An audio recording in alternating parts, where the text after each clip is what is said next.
Welcome to another episode of Tech Talk Today, where we dive deep into the latest breakthroughs in technology and how they're shaping our world. I'm your host, Alex, and today we have a fascinating topic on the table: contextual document embeddings. Joining us is Dr. Emily Carter, an expert in natural language processing information retrieval. Welcome, Dr. Carter. Thanks, Alex. I'm thrilled to be here and talk about this exciting development in document retrieval. Let's start with the basics. What exactly are contextual document embeddings and why are they important?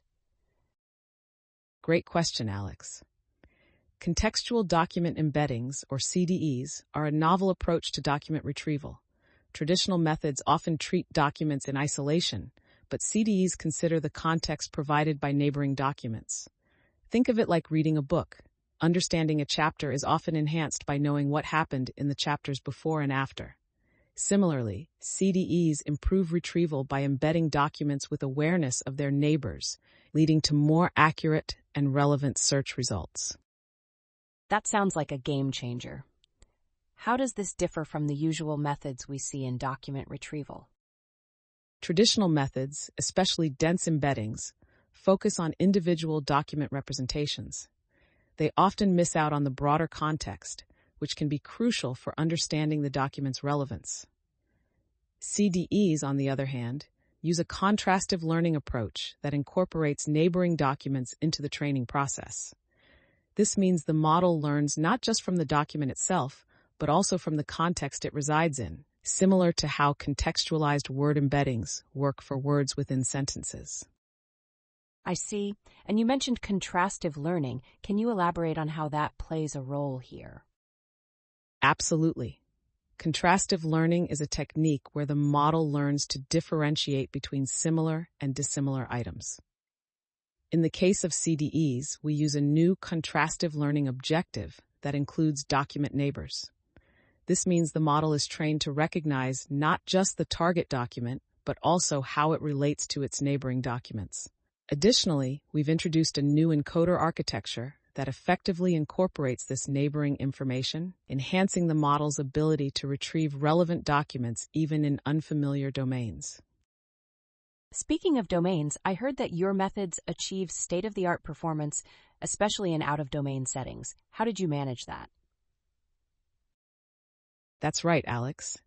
Our methods have shown remarkable performance on the MTEB benchmark, which is a standard for evaluating retrieval models. By leveraging the context from neighboring documents, our approach generalizes well across different domains. This is particularly useful because it means the model doesn't need to be retrained from scratch for every new domain it encounters, saving both time and resources. Impressive, but what are some of the challenges you faced in developing these methods? One major challenge was dealing with out-of-context embeddings. Traditional dense embeddings often struggle when they're applied to new domains without additional context. Another challenge is test time adaptation, where models need to adjust to new data on the fly. To address these, we focused on creating context-aware embeddings that naturally adapt to new domains by incorporating neighboring information during training. It sounds like a lot of work went into making these improvements. What were some key findings from your research? One of the key findings was that contextualizing document embeddings significantly boosts retrieval performance across a variety of tasks and domains.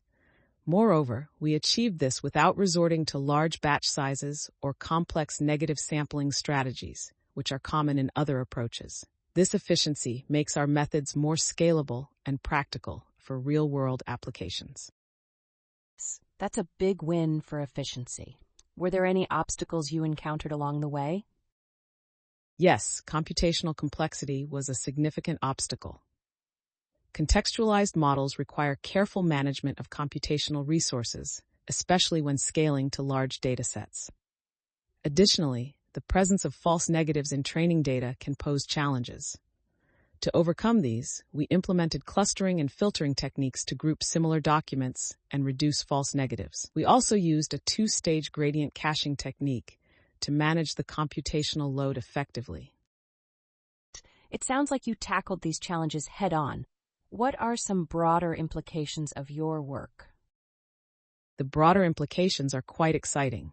Our approach can generalize across various domains, making it applicable to a wide range of retrieval tasks beyond specific datasets. This has the potential to significantly impact fields like information retrieval and natural language processing by contributing to the development of more robust and context-aware text embedding models. That's fantastic, Dr. Carter. Before we wrap up, what do you see as the future directions for this research? Looking ahead, there are several promising directions. One is refining the contextual architecture to further enhance its adaptability and efficiency. Another is exploring more advanced adversarial contrastive learning techniques to improve model robustness. We're also interested in expanding the applications of CDEs to other areas like recommendation systems and personalized content delivery. Thank you so much, Dr. Carter, for sharing your insights and expertise with us today. It's been a pleasure having you on the show. Thank you, Alex. It's been great discussing this with you and your audience. I'm excited to see how these advancements will continue to evolve and impact the field. And thank you to our listeners for tuning in to Tech Talk today. Be sure to join us next time for more exciting discussions on the latest in technology. Until then, stay curious and keep exploring.